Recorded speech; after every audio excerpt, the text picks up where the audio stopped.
Discover, this is Daniela. Hi, it's Jennifer Coolidge. I just want to thank you for making me feel so special. I earned cash back on debit for my dinner party groceries. That's great, but with Discover Cashback Debit, we give everyone cash back on everyday purchases. Anything else I can help you with? Do you like asparagus and mushroom sorbet? I've got leftovers. Introducing Discover Cashback Debit, a checking account with cash back. It pays to Discover. Eligibility and terms at discover.com/cashback debit. Discover Bank, member FDIC. With the Lucky Land Slots, you can get lucky just about anywhere. This is your captain speaking. We've got clear runway and the weather's fine, but we're just going to circle up here a while and get lucky. No, nothing like that. It's just these cash prizes add up quick. So I suggest you sit back, keep your tray table upright, and start getting lucky. Play for free at LuckyLandSlots.com. Are you feeling lucky? No purchase necessary. Void where prohibited by law. 18 plus terms and conditions apply. See website for details. Bromo Seltzer presents The Adventures of Ellery Queen.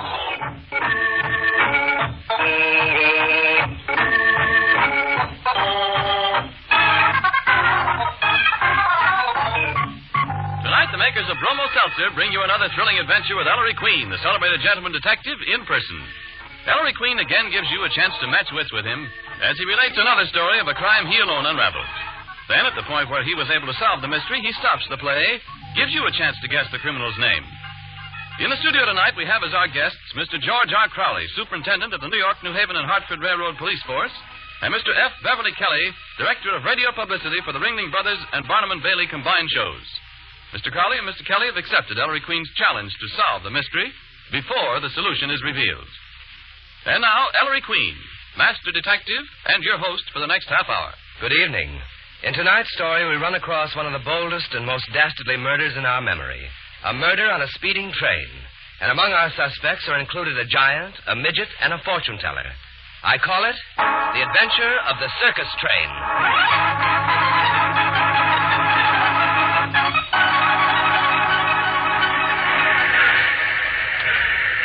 I'm sure glad this Chicago case is wrapped up, Inspector. Yes, Bill, it'll be good to get back to New York. Ellery, can I take it? Yes, Dad. Ever know Ellery to forget anything? Here's our Pullman. Oh, who's this? I'm the station master. May I see your ticket? Oh, what's wrong? What's up? Sorry, Mr. Queen. The Army's requisitioned all available space on this train. Your reservations are canceled. How about the next train, Station Master? Well, the earliest accommodations available are on the special section of the 11:59 tonight, Mr. Queen. It has 3 compartments left. We'll take them. I'd better tell you about it first, sir. That section's carrying Marco's Mammoth Show, the Midwest Circus outfit. Oh, that'll be fun. You mean we have to travel with tigers and elephants and get sawdust in our hair? Not quite, miss. Your accommodations would be in the end car. It's an all-compartment car with a small lounge and bar at the rear. Mr. Marco himself travels in that car, and his business manager, John Brady. Well, we certainly don't object to traveling with Mr. Marco and Mr. Brady, Station Master. But they're not the only ones in that car, sir. Look, if I got to double up with a talking snake, I'll walk in the dark. Who are the others? Well, there's Goliath. He's 8 foot tall. Goliath, the circus giant? Yes, miss. Then there's Captain Pinky. He's a midget. And Madame Zara. She's the circus fortune teller. They're nice folks. Been with Marco's circus a long time, but I thought I'd tell you. Ever since I was a kid, I've had a yen to travel with a circus. What do you say? Well, we don't mind one bit, Station Master. Okay, Mr. Queen, I'll fix it. Ought to be an interesting trip.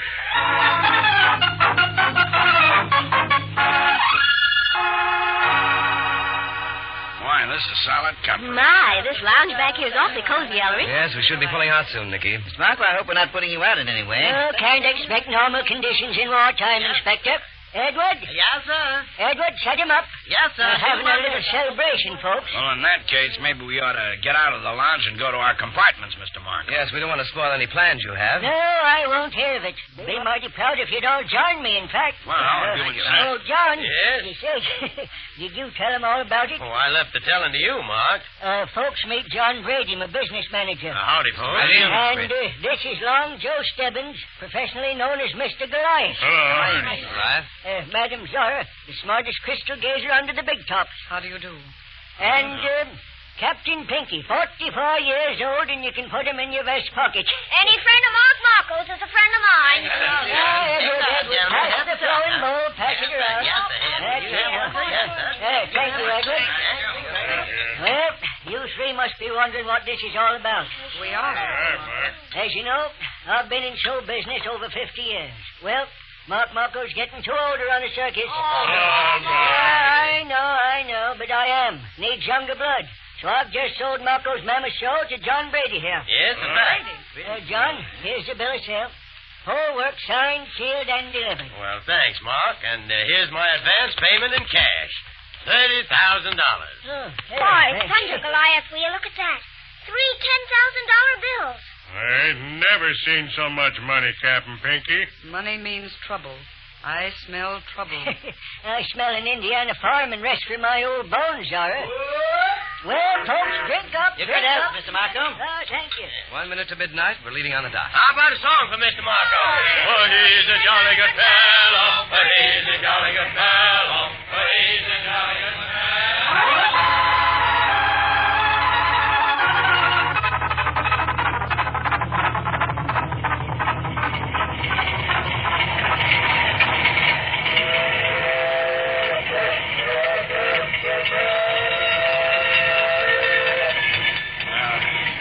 Pretty late, Maestro.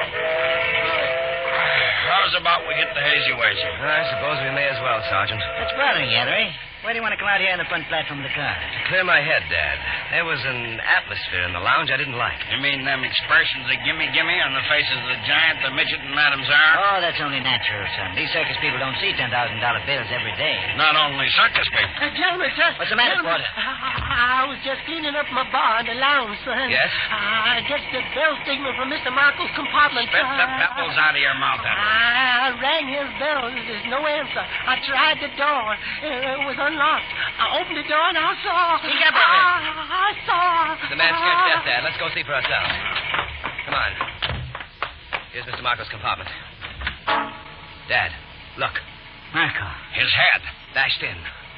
Murder.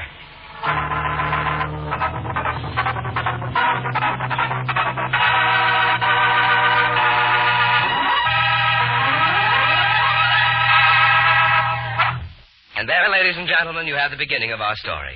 We'll be back in just a moment to tell you more, but first, Ernest Chappell with a mystery of his own. And it bids fair to be as baffling as any mystery Ellery's been up against. By the way, folks, what's your batting average?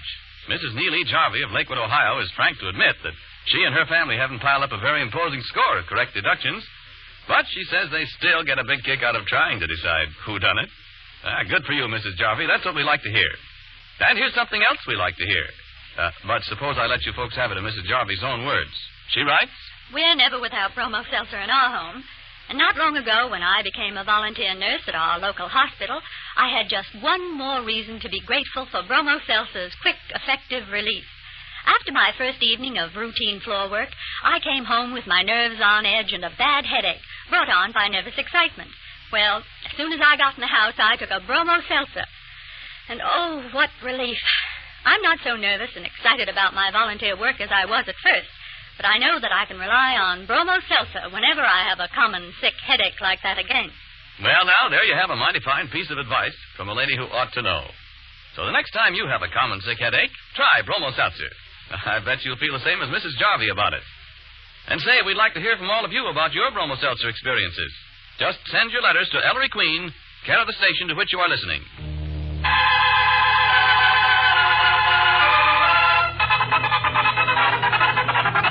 And now, back to our story.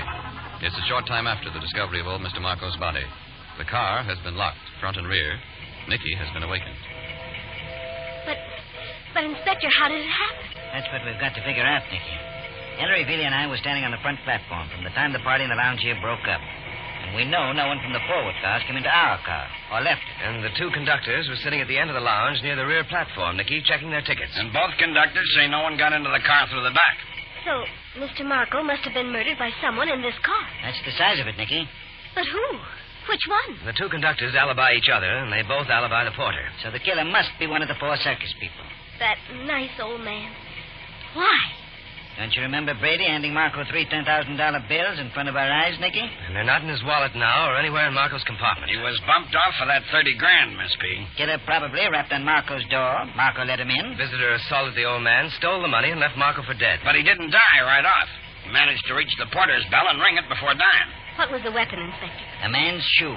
What? Yes, a shoe. A shoe big enough to ship freight in, Miss Porter. A man's shoe. Size 22, Nicky. Size 22. But a shoe that size, it must be the giant. Goliath must have killed Mr. Marco. And used his own shoe, Miss Porter? And to top it off, left it in Marco's room for us to find? No killer would be so simple-minded, Nicky. The big boy's being framed. Only question is, by who? Well, Dad, we better start asking questions. Yes. Billy? Yeah? Call them out of their compartments one at a time. While we're tackling each one, you search his compartment for that dough. Okay, Inspector. Well, son, this case is a cinch. Marco was killed for the 30 grand. So when we find the cash, we find the killer.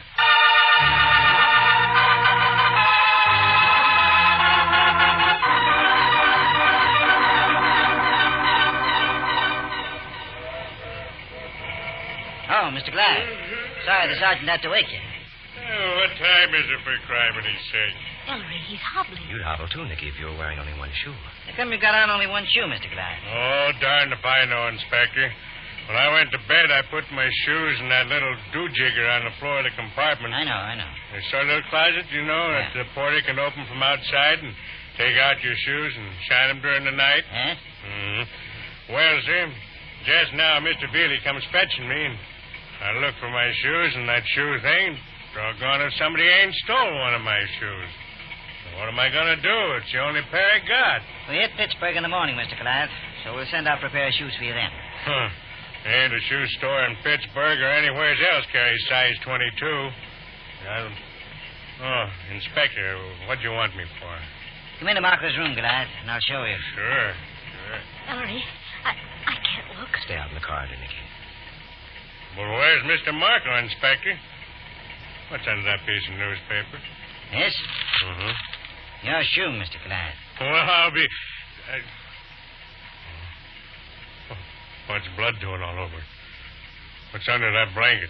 Mr. Marco, he was murdered tonight with your shoe. Murdered?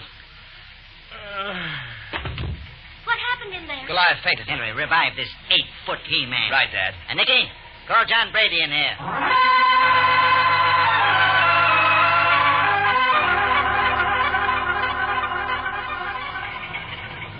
Here's Mr. Brady, Ellery.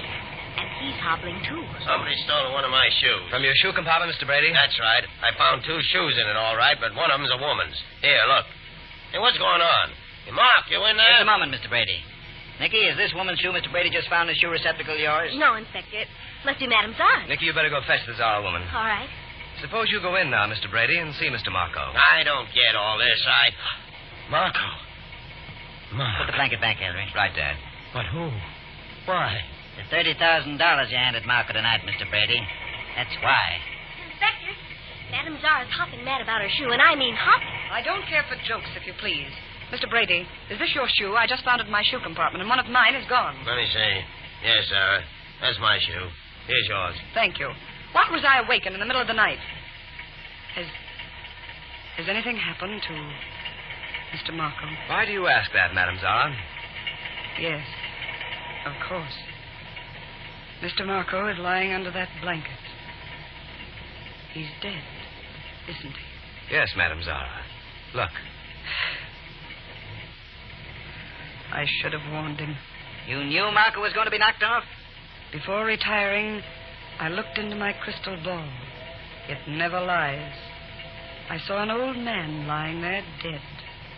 Now I realize it was Mr. Marco. An old man with blood on his head. Don't mind her. She always talks like this. You saw this in your crystal ball, you say? With blood on his head. Did you also see Marco's murderer in your magic ball, Madame Zara? No. But I could. Really? If the conditions were right, yes, Mr. Queen. There. Sing murders in a hunk of glass. Zara, go back to your room. You too, Mr. Brady. Very well, Inspector. Crystal ball. Where's Bealey? Why in the name of Houdini isn't he back with that 30 grand? Haven't you forgotten someone, Inspector? Who, Nick? Captain Pinky, the midget. Oh, the midget couldn't have done it. He's too tiny. He could have stood on something, Dad, and that big heavy shoe would be a murderous weapon even in the hands of a child. Mr. Marco, what's all the excitement about? It's Captain Pinky. Hello. What the devil's going on? Why is everybody rushing around like crazy? It's an unusual trip, Captain Pinky. By the way, anybody swipe your shoes? My shoes? Heck no. What would anybody want with my shoes? But blast it all, what's happened? Mr. Marco's been murdered, Captain. Mr. Marco? Murdered? Oh, dear, he's crying. Midgets, giants, crystal balls. Inspector. Really? Well, where'd you find the money? I didn't find it, Inspector. You did? I searched every compartment, no dough. Could you find your head? Huh? Where are we now? A half hour out of Fort Wayne, Indiana. At the next stop, wire Pittsburgh to have some detectives waiting for us when we pull in tomorrow morning. And give this car and everybody in it a vacuum cleaning, Bailey. Even if the Pittsburgh boys have to go to New York with us. Very well, sir. Crystal ball. I'll show you how to solve this case, Ellery. Find that money, and you've got Marco's murderer.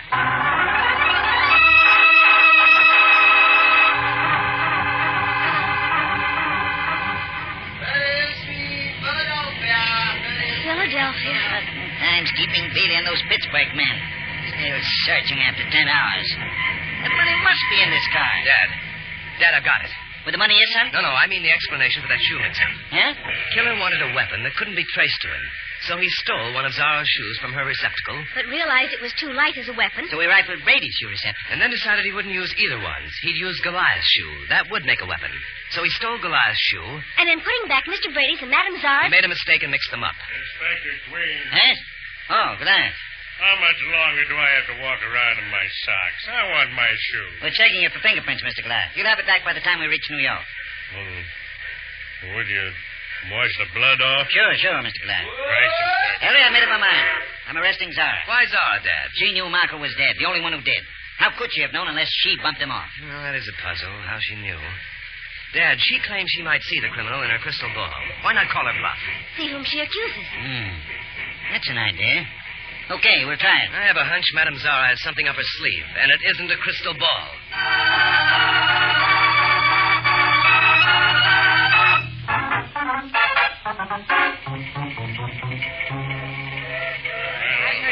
Madame Zara, why is it you people can't ever do anything in the light? We consult other worlds. Light is a disturbance. I must have darkness. Hocus pocus. Conductor. Yes? Switch the lights off here in the lounge. But tell Sergeant Bailey to have both ends of the car watched. Yes, sir. You will all join hands. This is silly, Ellery. She knows it's silly, too, Nikki. Zara's trying to tell us something, using the seance as a cloak. There go the lights. I must have quiet, or my crystal will tell me nothing. Come, appear. You who shed Marco's blood, appear in the crystal of truth. Ellery, it's getting a faint Appear glow. in the Phosphorus, crystal of Nikki. truth. Quiet. The one who spills the blood of old men. He takes shape. His face. It comes out of a mist.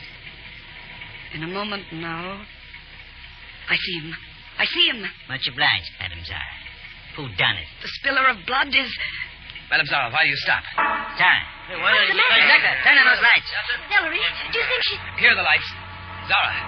She's sitting so still. Zara, come out of that now. She's in one of her trances. Oh, phew, I thought she was dead, Mr. Brady. Gosh, Captain Pinky, so did I. Wake up, Zara. Thank goodness. Whose face did you see in that thing? I must not tell you. Not yet. Oh, and why not yet? The time isn't right. Perhaps later. Madame Zara, you're a first-class fake. Fake. I'm not going to stay around here and be insulted. All of you, back to your compartments. I don't think this, Inspector. So that's that, Ellery. Well, Inspector. Oh, really? Well? Boy, am I pooped. Find the money, Sergeant? Those Pittsburgh guys and me, we've gone over this car 3 times. No dough. What? Really? Look, Inspector, we tore those blamed compartments practically apart. You saw how we searched this lounge, the bar, the porter's pantry, the light fixtures, the radio, the Well, do you want me to go on? How about the people, Sergeant? Yeah, head to toe. Clothes, luggage, cigarettes. We even examined Zara's crystal ball. No, we searched the 2 conductors and the porter, too. No doubt. Really, you're a crook's idea of Santa Claus. Huh? Start all over again. I want that $30,000 before we reach New York.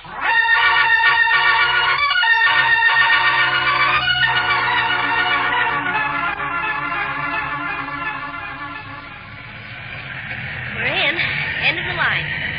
Ellery, where do you suppose that stolen money is? Can't imagine, Nikki. Poor Dad. That must be the inspector's own squad waiting on the platform. Now, is everybody here? Yeah. Freddy, Goliath, Pinky. Where's Madam Hocus Pocus? That Zara woman. She isn't here, Inspector. But you must know we're in. The train stopped. What's she up to now? Bailey, get her out here. Okay. Hey, Zara. Inspector. Nikki, don't look. Dead.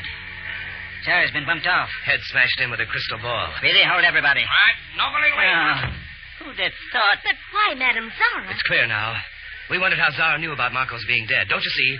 Zara must have spied on the murderer in the corridor last night. She must have seen the killer go into Marco's room with Goliath's shoe. And why didn't she tell us? Because she had her own axe to grind, Nikki. The seance was a veiled threat to the killer. She was warning him she could give him away if she chose. So that he'd split the 30 grand with her. But instead, he split her head open. Wait a minute. Of course. Now I see it all. We've been blind. Ellery. Been destroyed. Thank you very much, Mr. Crowley and Mr. Kelly. In a moment, you'll learn what the correct solution is. But first, the search for an honest man has come to an end in the person of our own Ernest Chappell. Oh, me, what Ellery undoubtedly means is that I'm not going to make a single claim for Bromo Seltzer that isn't absolutely true. I'm not going to tell you that it'll do all your errands and finish your housework for you. But I do say there's just nothing better than Bromo Seltzer for common sick headaches. You know the kind: pounding head pain, jumpy nerves, upset stomach. Well, Bromo Seltzer fights headache like that 3 ways. You get effective relief. Quickly feel more like your old self. So be prepared. Keep Bromo Seltzer handy where you work as well as at home.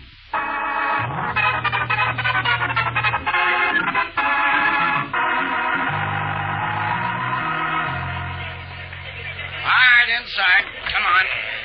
Boys, no one gets in till this is over. All right, sit down, you people. Okay, Inspector. Here's the way this case stacks up. We know the killer wanted a weapon that couldn't be traced to him. So what did he pick? Somebody else's shoe. Mark that. Somebody else's shoe. So whatever shoe or shoes he stole last night belonged to innocent people. Not to the murderer. Makes sense to me, Ellery. Hush, Nicky, I want to follow this. Whose shoes were stolen last night? Madame Zara's. So she's innocent. Mr. Brady's. So he's innocent. And finally, Goliath's. So he's innocent. Who's left who could be the guilty man? Only Captain Pinky. Captain Pinky, where'd you hide that dough? But I didn't kill Mr. Marco. Dad, haven't you left out one possibility? What possibility, son? That the murderer wanted you to think just what you do think. That the crime was committed by the one person whose shoe was not involved. He deliberately involved all the shoes but Captain Pinky's. He was framing Pinky? I'm afraid so, Dad. The big point of this case is one you made yourself repeatedly. That to find the killer, we had to find the money he stole. But we didn't find the money, son. And why didn't we? Because it wasn't in the car. But it was in the car, Dad. It had to be. Hurry, the car was practically demolished. Everybody and everything in it was searched. That can't be, Dad, or the $30,000 would have been found. Obviously, then, one place was not searched. So that place is where the missing money must be. What place? Where didn't we search, Maestro? Did you search the weapon, Sergeant? The winch? The weapon that killed Marco? Who'd ever think of searching the weapon? Exactly. That's what the killer figured, too. That we wouldn't dream the hiding place of the money was the very shoe which bashed poor Marco's head in. But, Ellery, what good did that do him? How could he expect to get hold of the money again? That shoe was a murder weapon held by the police. Therefore, Nicky, the murderer could be only one person, the owner of the shoe, to whom it would eventually be returned. Eventually? Goliath asked for his shoe even before we reached Penn Station. And I just gave it to him. Goliath, take that murder shoe off. Oh, you're wrong. I didn't do it. Oh, no. Come on, Dad. I didn't do it. I didn't do it. I didn't do it. Get this tugboat off of me. I didn't do it. Really? Tear out that shoe lining. Yes, sir. And here they are. The 3 $10,000 bills. Clever crime, Goliath, because who'd be foolish enough to use his own shoe as a murder weapon and then leave it behind to be found? You knew we'd believe you innocent. You knew we'd therefore return the shoe with its hidden money to you. But there's one thing Goliath didn't know. He didn't know he was traveling with Ellery, the giant killer.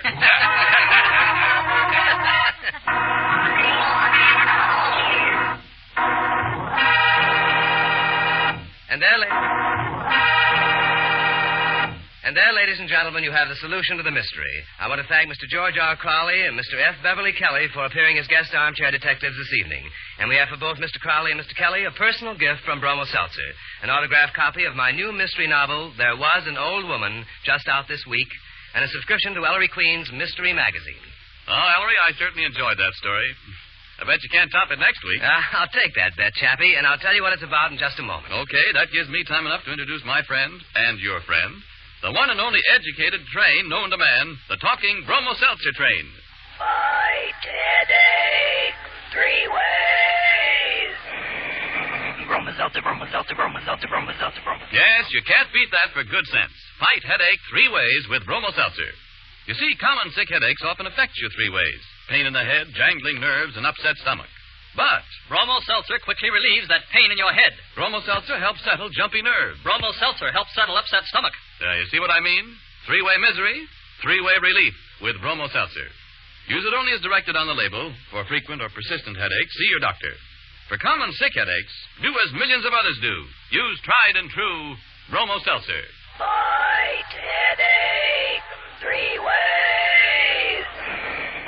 Bromo Seltzer, Bromo Seltzer, Bromo Seltzer, Bromo Seltzer. Well, now, Ellery Millette, how's for next week? You got something nice and cheerful? Very, Chappie. In fact, it's a story about a perfect gentleman. That is, perfect except for one little obsession. Yeah, what's that? He wants to murder his wife. Pleasant guy. So, Chappie, you better listen again next Saturday for the adventure of the human weapon.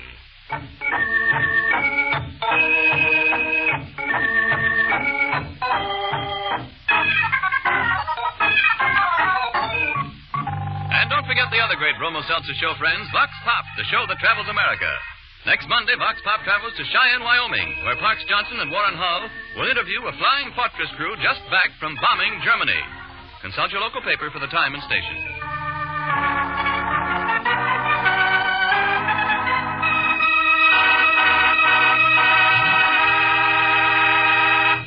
Music for The Adventures of Ellery Queen is by Charles Paul. Production is directed by Bruce Cameron. This program came to you from New York. This is the National Broadcasting Company.